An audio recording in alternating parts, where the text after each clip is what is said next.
Hi hello everyone, કેમ છો બધા? આઈ હોપ કે તમે બધા મજામાં જ હશો અને હું પણ આજ તો એકદમ મજામાં છું, કારણ કે અમે આજે આવ્યા છે રૂક્ષ્મણી વિવાહમાં. તો જો કાનાજીની પણ એન્ટ્રી થઈ ગઈ છે, જાન લઈને આવી ગયા છે કાનાજી, અને હવે આ બાજુ રૂક્ષ્મણીની એન્ટ્રી થાય છે. તો તમે જોઈ શકો કેટલી મસ્ત રૂક્ષ્મણીજી લાગે છે.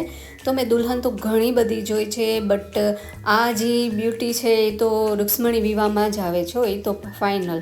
એટલું મસ્ત લાગતા હતા ને બે, અને એક જો ટાયું માયું મળી ગયું મને તો ટાયા એટલા ગમે ને કે એની વાત જ પૂછોમાં.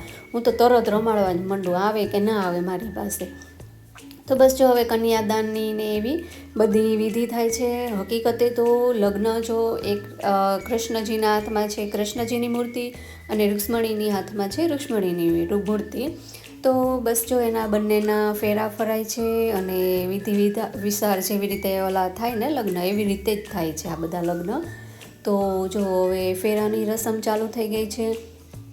તો બધા એકદમ ફૂલો ને એવું બધું ઉડાડે છે, અને એકદમ મજાઈ પણ આવે છે જોવાની, કારણ કે અમે રિયલ લગ્ન ઘણાય જોયા છે, પણ રૂક્ષ્મણી વિવાહ જેવા લગ્ન જોવાની મજા તો આવે જ નહીં. તો નેક્સ્ટ વ્લોગમાં આપણે જલ્દી મળશું. By friend.